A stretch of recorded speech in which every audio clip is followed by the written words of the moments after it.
Hey everybody, Mike Pfeiffer with Pfeiffer Hobby Supply. Today we're going to do the ACTRR Update 59. And once again today, I have Mr. G running trains again. Yep. He's got some stuff he's going to put on our website today. We just haven't got in there to do it yet. We're out here making the video, so at some point in time he'll have some things to sell on the site. Anyway, hope you enjoyed today's video. It's going to be short. We didn't get much done, so let's get with it. Since today is Veterans Day, I'd like to thank all of the veterans who are watching this today as well, and watching it in the future.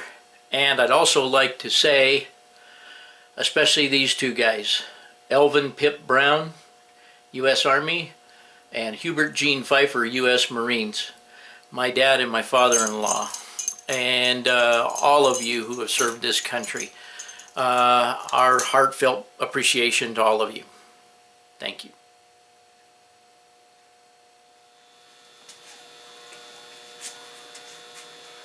Okay, gang. As I said, not much to show you today, really. Just starving to do another update. I know, unless you remember what this area looked like, or you go back and review some other videos, it probably doesn't look like anything's been done in here.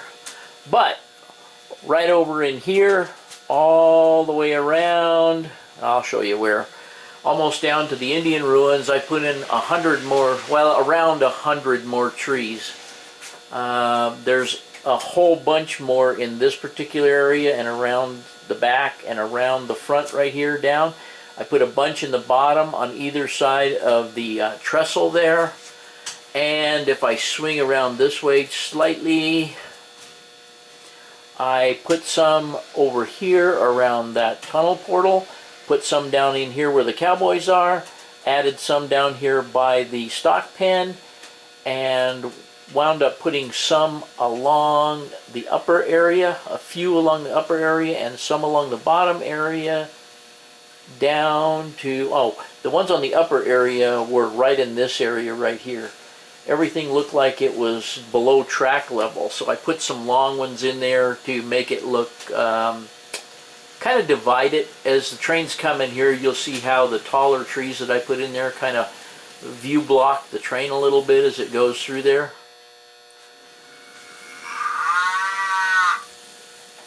And Mr. G's doing some switching over here. He shorted out the track there, but every time we do that, it makes the cows moo.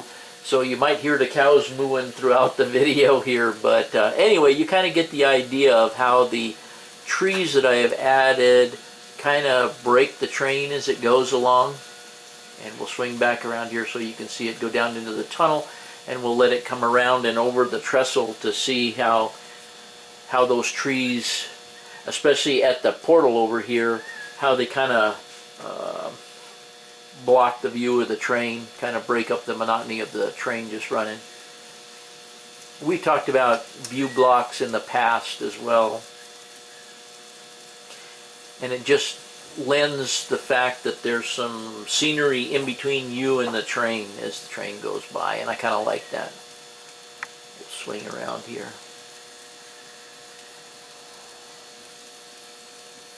And we won't need to watch it go all the way down, and I'll just show you a couple other places I put some trees and vegetation in. We'll just let it go by. I do have it hooked up. I have this one synchronized to the surround tracks. I'll turn that up here real quick. And I can hit the horn.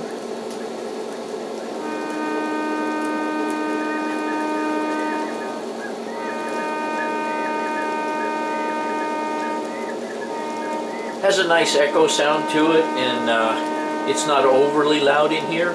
I don't know, you guys can probably pick it up on there, I'm sure, but I can turn it up and down. But anyway, I do have it synchronized to this train that's going along. And I'm going to turn it back down so we can talk.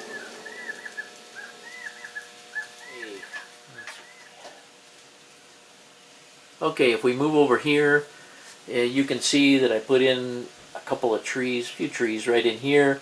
I also put in some, let me zoom in a little bit, maybe if I can. Not out, in. Put some grass clumps in there, and up on the hill behind, there's one tree up there in the background. If I swing back here, you can see that I put some grass, dark grass clumps in here and on the other side of the track, and some dead trees around the scrapyard, and a couple of trees that actually were pretty hardy. Obviously they made it, being next to the pollution at the scrapyard.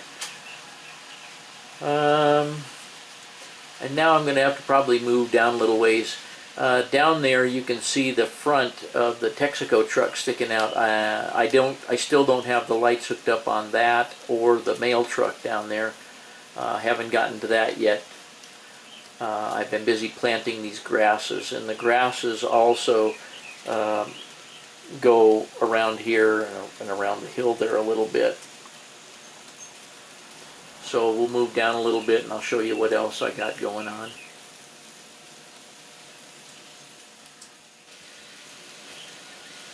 Decided to stay here for a minute. Gavin's going to come down the hill and head in towards the yard. I don't know if we can pull this off. I haven't cleaned any track back there either for quite a while. He said he's run something in there recently, but we'll see how this goes.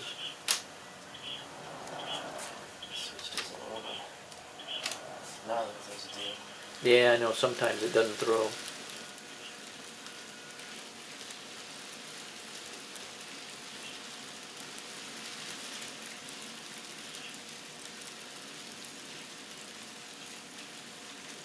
So now he's gone across the double crossover and he's gone into the switch that takes you downhill and into the yard.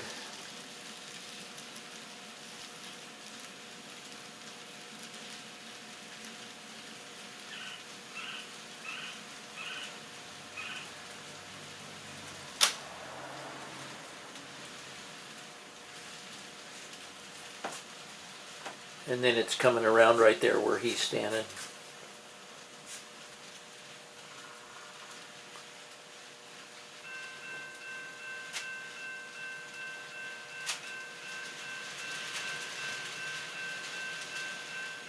Crossing gate's acting up too, huh? Yeah.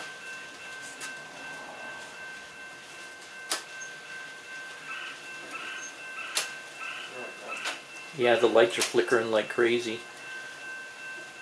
I guess that track must really be dirty. I guess that's what happens when we neglect it forever, huh? Yeah.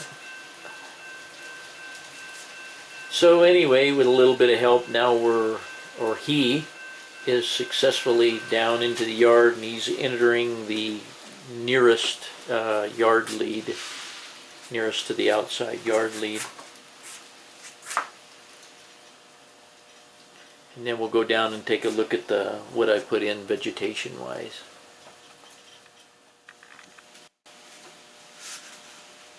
Okay, starting right in here, I've put some bushes and some yuccas. By no means am I through putting that stuff in, and I've added some yuccas and so forth all the way around here. And I'm going to have to back up a little bit so I can move the camera once again.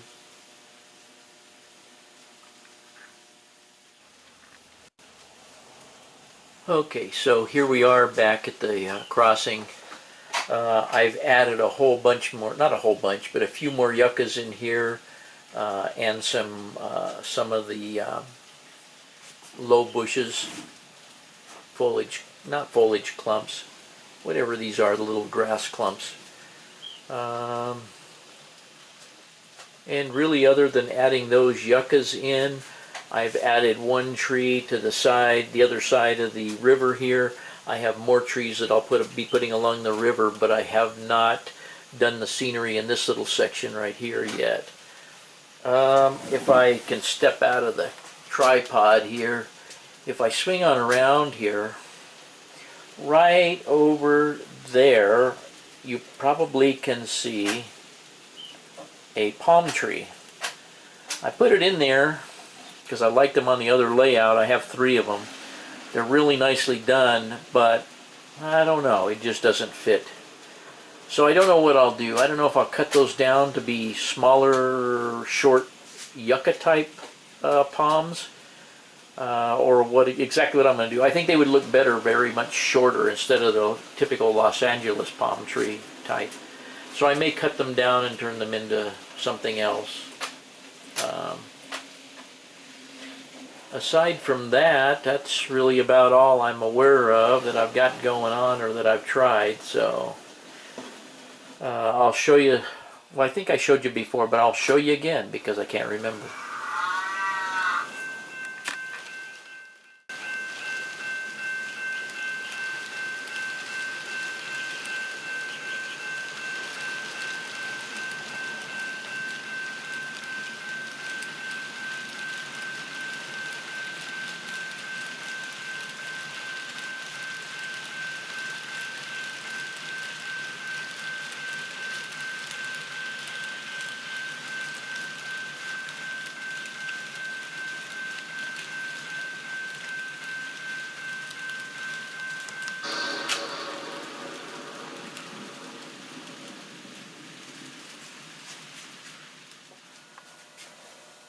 Okay, I think one of the next things I'm going to do, and I've probably said it before too, is I think I'm going to start on the road down here. I'm going to start back here in the town, start working on where I'm going to put the road. The road will obviously, well, not obviously, but the road will be a little wider right in here where there can't be an industry, and the houses will sit out closer to the road. And then as it goes around, on that siding that takes off right there, there'll be a team track, there'll be a ramp. So the road will get relatively skinny when it goes around there because it'll go behind some other industries. And it won't matter if the road visually is skinny at those particular points as long as I can fit the industries in. And it'll, like I've said before, it'll wind up way down there by that grain elevator that's sticking up down there. So that's really the future plans, and that's about really all we got for you today. And thanks to Mr. G for being here today, and we'll just talk to you later. Okay, you guys know how I am. I did think of something else. I did get my tile stuck on the front of the fascia here. And while we were cleaning out some things in the house, I ran across this. I picked this up in Sacramento at the Sacramento Convention, and I just forgot that we'd stuck it away in a closet. Rock Island Line, Golden State Limited. And I also, at Sacramento, had won second place in the motive power diesel category, and this was the award. No big deal, but anyway, I thought I'd bring those to you as well. Okay, everybody, hope you enjoyed the short video today, and as usual, thanks for watching.